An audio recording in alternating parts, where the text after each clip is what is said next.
Continuando, vou introduzir o chamado vetor velocidade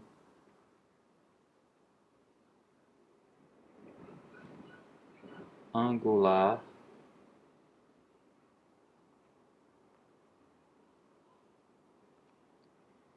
de um referencial móvel.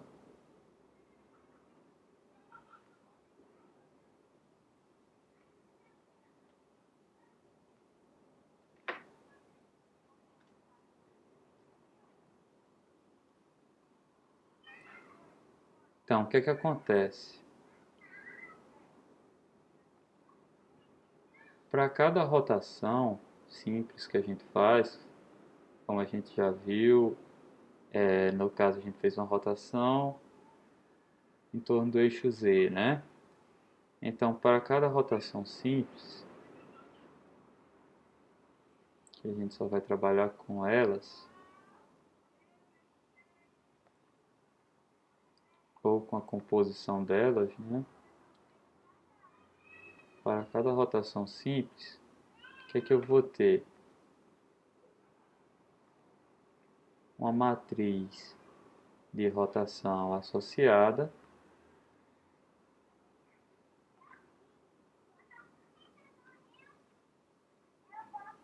e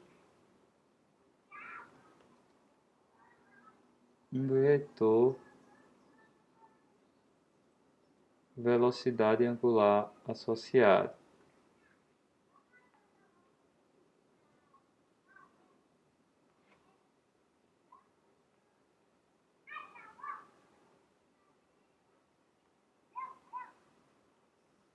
Beleza? Então, por exemplo, se eu pegar essa rotação que a gente fez, preste bem atenção na definição que eu faço para essa rotação. Então, é uma rotação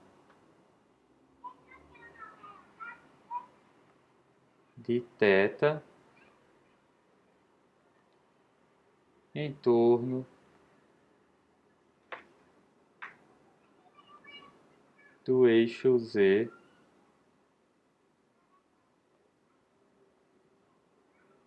do referencial inercial.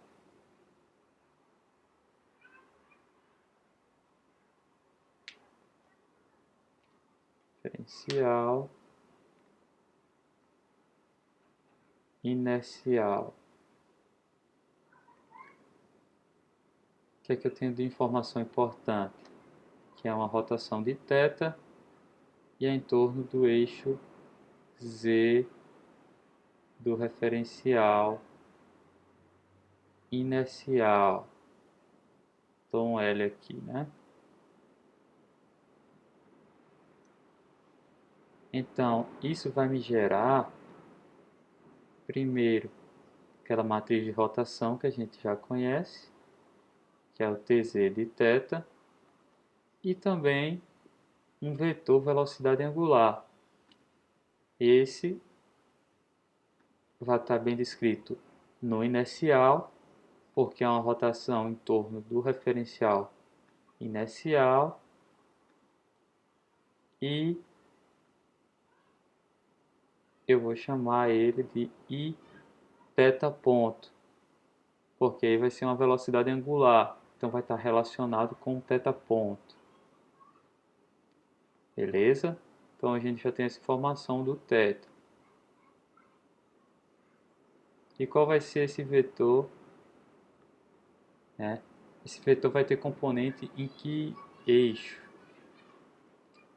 Componente no eixo Z. Por quê? Porque ele é uma rotação em torno do eixo Z.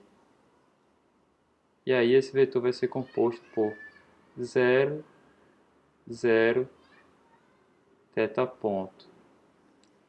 Beleza? Então, se eu tenho uma rotação de θ em torno do eixo Z do referencial inercial, isso vai me dar um vetor velocidade angular bem descrito no referencial inercial, que vai ser um I θ ponto vetor que vai ter componente 0, 0 θ ponto. Se eu tivesse aqui uma rotação de alfa, 0, 0 alfa ponto, né? Seria um i alfa ponto. Se ele tivesse girando em torno do eixo x aqui, seria um θ ponto 0, 0. Se no lugar do eixo z do referencial inercial fosse o z1 do referencial móvel b1, eu ia ter um b1 θ ponto e aqui as mesmas coisas, né? O que é que acontece? Além disso, esse vetor, essa rotação, ela está me relacionando um referencial inercial com referencial móvel B1. Então, dessa forma, ela termina sendo bem escrita, né? Tanto no inercial como no B1, possuindo a mesma forma.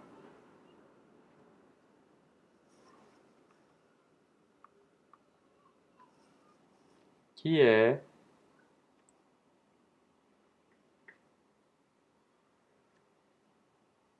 fácil de ver porque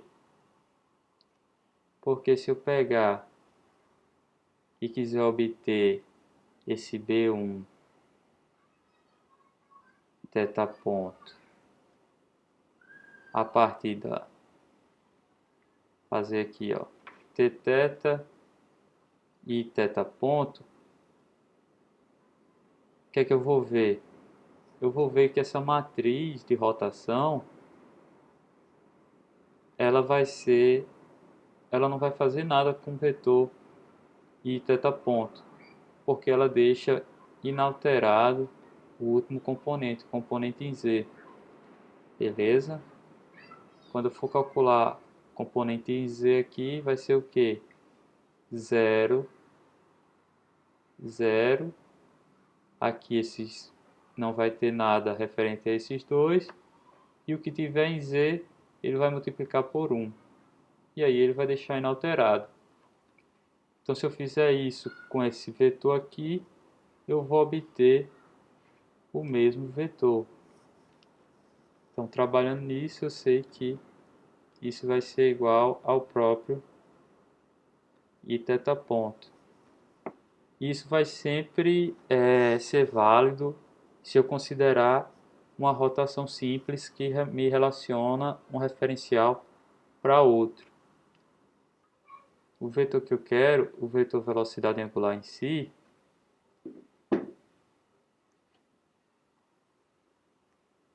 ele é o vetor velocidade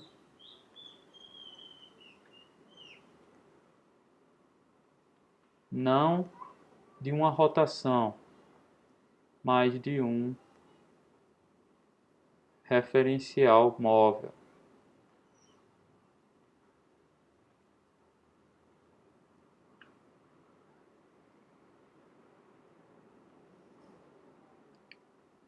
Então, nesse caso, como eu só tenho uma rotação, nesse caso aqui, né, uma rotação de θ em torno de z do referencial inercial.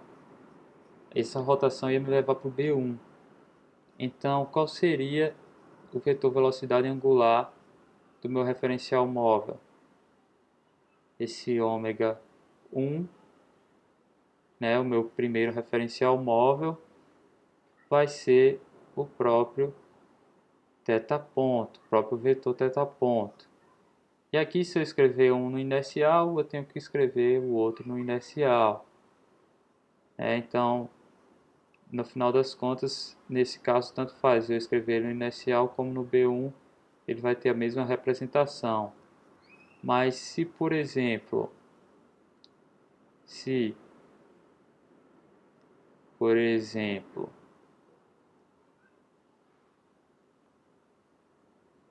eu tenho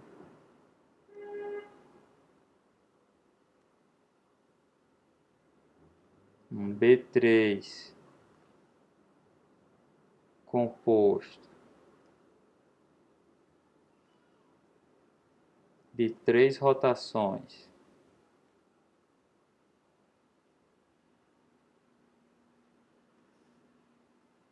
digamos alfa, beta e gama, aí eu ia ter um ômega 3 que ia me levar em conta todas essas rotações, porque o próprio referencial em si está sendo afetado por essas 3 rotações. Se ele não tiver afetado por uma delas, aí eu não levaria em conta. Mas aqui eu estou supondo que o próprio referencial B3 ele é afetado tanto pela rotação alfa, como pela rotação beta, como pela rotação gama. E aí eu teria um B3 como sendo a soma do alfa ponto mais o beta ponto mais o gama ponto. Beleza, pessoal? O que é que acontece? O que acontece é que esse vetor velocidade angular ele vai dizer ao referencial como o referencial rotaciona. Então ele está intrinsecamente ligado com a derivada dos eixos diretores, de forma que a gente consegue escrever essa derivada simplesmente por, deixa eu ver como é que eu coloco esse tópico. Então, outra forma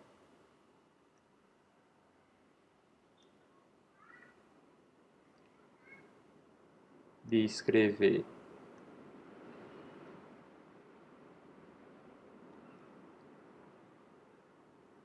I ponto 1, J ponto 1, K ponto 1, como a gente calculou eles geometricamente, que seria a mesma coisa do d sobre dt de I1, né?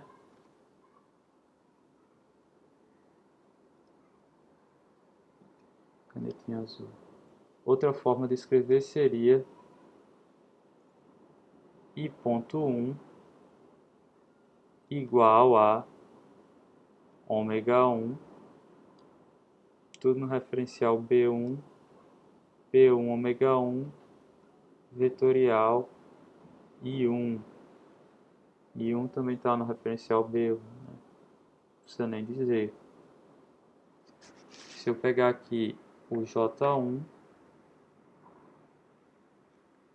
outra forma de calcular, J.1, a derivada, seria um B1 ômega 1 vetorial J1. E o K1, K.1, eu consigo calcular ele como P1 ômega 1 vetorial K1.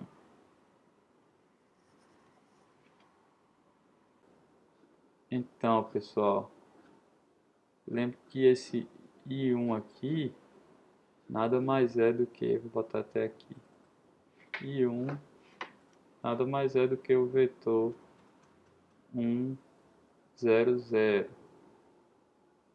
E aí J1, 0, 1, 0, K1, 0, 0, 1. Então, como é que fica aqui esse produto vetorial? Fica I1 e J1, K1, P ômega 1 é 0, 0, θ ponto, e aqui 1, 0, 0. E o que é que a gente obtém? Só tem um termo aqui que é positivo no J, θ ponto J1. Então, a mesma derivada que a gente obteve fazendo daquele processo geométrico. Nessa daqui eu tenho mesma coisa, I1, J1, K1, 0, 0. Eita, isso aqui não ficou parecido, ficou mais parecido com θ. 0, 0, θ ponto, 0, 1, 0. Esse aqui só tem componente no negativo do I. Então, menos θ ponto I1, que fica igual que a gente achou. A derivada para cá é, olha que linha reta boa, I1, J1, K1, 0, 0, θ ponto, 0, 0, 1. O que vocês vão perceber é que essa derivada é zero, que significa que o K ponto não varia, ou o K não varia. Ou seja, aqui a gente consegue até ver pela própria matriz de rotação, tudo que eu colocar em K, ele vai permanecer constante. E a derivada do meu K vai ser zero. Então vai funcionar como se fosse um K do inercial para esse caso específico em particular. Beleza? Então, pessoal, vamos fazer aqui um caso mais geral da derivada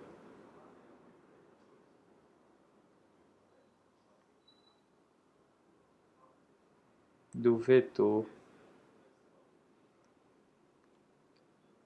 posição relativa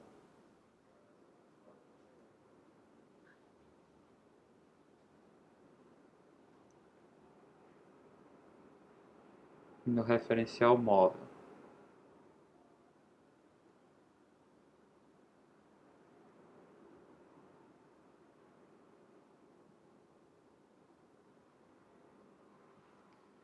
Então, vamos considerar um vetor, como a gente já estava usando esse RAB há tanto tempo, eu vou botar até como se fosse um B1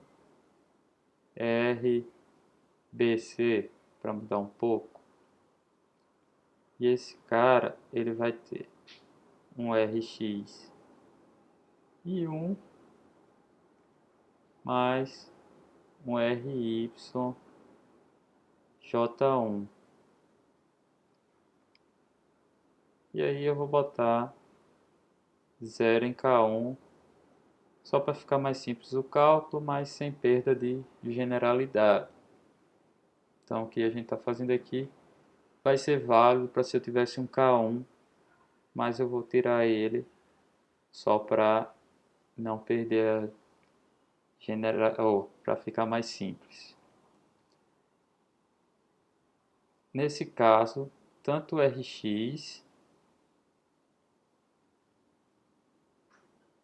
como o Ry variam no tempo, né, as componentes do vetor.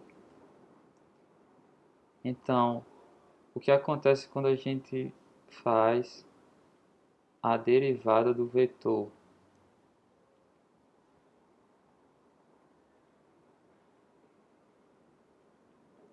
Eu vou ter um Rx ponto vezes um I1 mais um Rx vezes um I.1, a derivada do I1, mais Ry ponto vezes J1 mais Ry vezes J.1. Isso daqui eu consigo separar em dois termos. Um Rx ponto I1 mais R ponto Y J1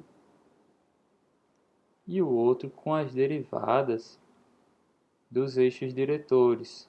Então, Rx I ponto 1 mais Ry J ponto 1. Esse primeiro termo eu vou chamar de um V-réu de BC, que vai englobar tudo isso. E esse segundo termo nada mais é do que o B1 ômega 1 vetorial B1 RBC. Então, pessoal, pare um pouco para pensar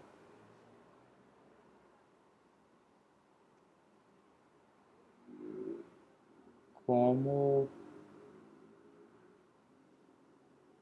esse termo aqui das derivadas é esse termo aqui. O que acontece aqui é esse RBC está aqui no Rx e no Ry, se tivesse um RZ também, e os I pontos e J.1 vão ser calculados nesse produto vetorial.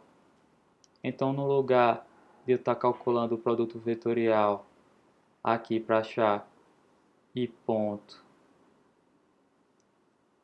que seria 100, aqui ele vai ser Rx00 e o J vai ser Ry00. Então, no final das contas, eu vou estar calculando B1 ômega 1 vezes um vetor que é Rx, Ry0,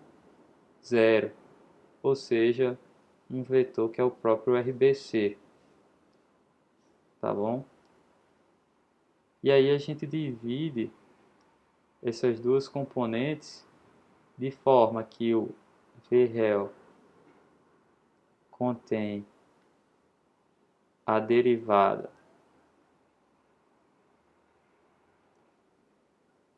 das componentes do vetor, ou dos componentes, não sei.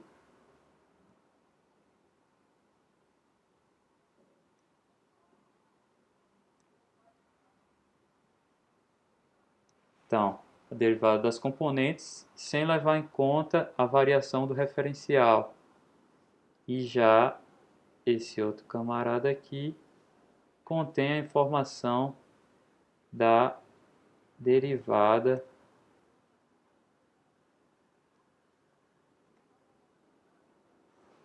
dos eixos diretores. Então, ele leva esse aqui leva a informação de como o vetor muda sem levar em conta o giro do referencial, e esse leva em consideração como o vetor muda somente pelo giro do referencial. E aí, eles dois juntos representam a derivada total do vetor RBC. Porque esse vetor RBC vai ter uma mudança tanto em termos das componentes, né? Os componentes vão variar com o tempo. Essa mudança vai ser levada em conta nesse V-réu, que a gente chama de V-réu, e ele vai ter uma mudança no vetor devido à rotação do referencial móvel. E aí essa mudança vai ser levada nesse termo aqui, ômega vetorial RBC. Beleza, pessoal? Eu não vou colocar como caso geral, mas na maioria das vezes essa componente está relacionada à variação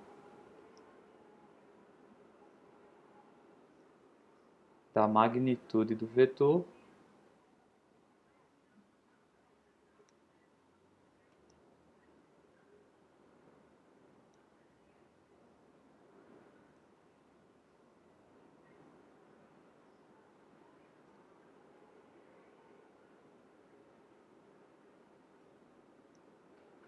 geralmente, né?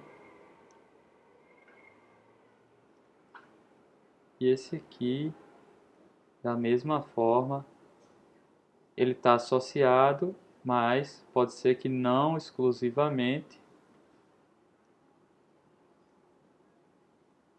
mas muitas vezes sim, a variação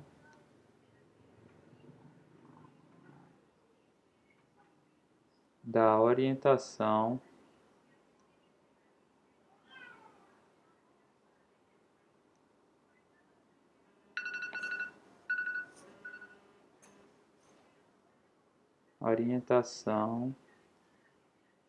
do vetor.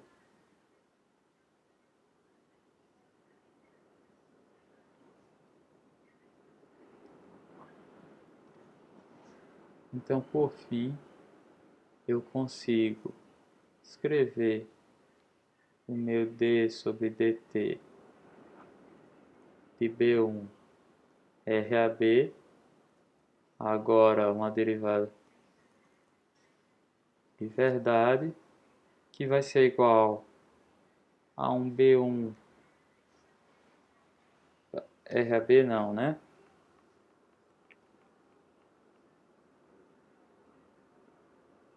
D sobre dt de R de BC, que vai ser igual a um B1 V de BC, que vai ser, que eu esqueci de botar, o que a gente chama B1 V réu BC. Esse V réu eu estou usando a notação que o livro usa. Seria algo como velocidade relativa, mas o livro trata como um V réu. Mais um B ômega 1 vetorial P1 RBC. Então, finalmente, é assim que a gente deriva um vetor no referencial móvel. De forma geral, vai ser sempre assim. Se o vetor está no referencial móvel, eu vou ter uma componente que é representante da derivada dos componentes do vetor e uma componente representante da derivada aí da rotação do referencial móvel, né? Que leva em conta a variação no vetor devido à rotação no referencial móvel. Beleza? Isso é algo que talvez vocês tenham que se lembrar um pouco para o futuro, mas a gente acho que volta a esse assunto um pouco no futuro, né? Aqui a gente estava falando muito em termos de um vetor posição, mas se eu for tomar a derivada de um vetor qualquer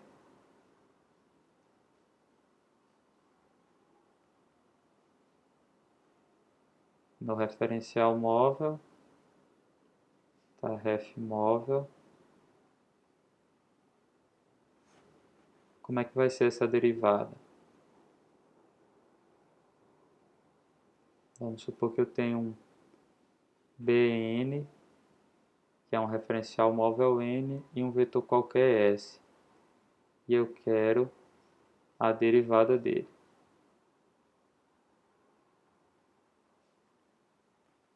Essa derivada vai ser igual a um d sobre dt, que eu vou botar um asterisco aqui, que é uma notação que vai ser própria da gente. Então,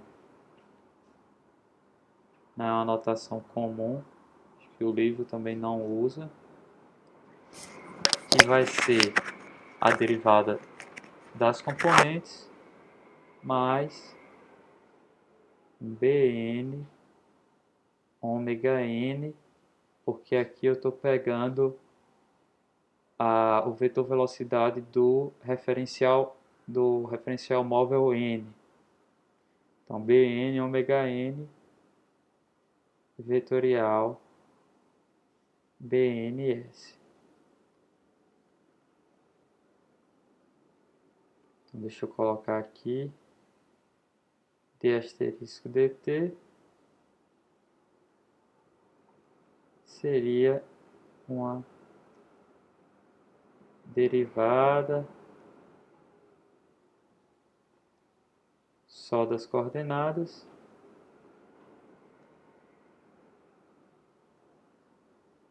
das componentes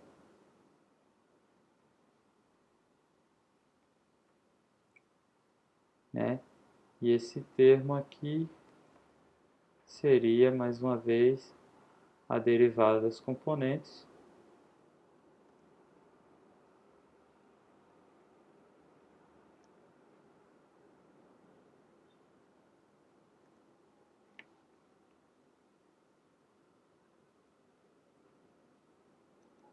e esse termo aqui o livro fala como um termo de compensação.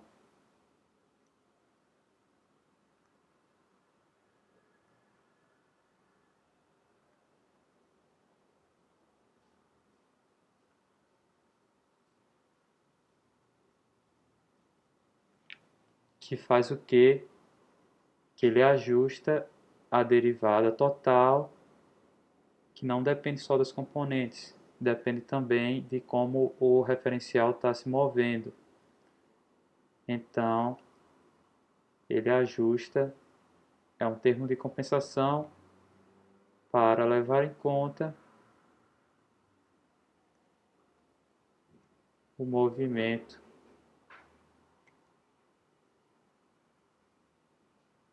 do referencial móvel.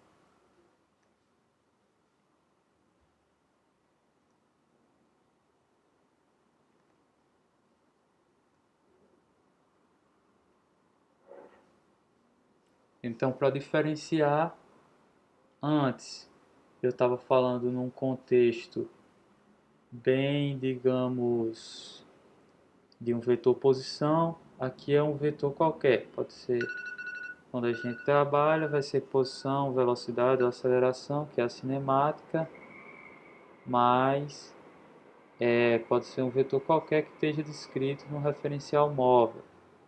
E aí esse vetor,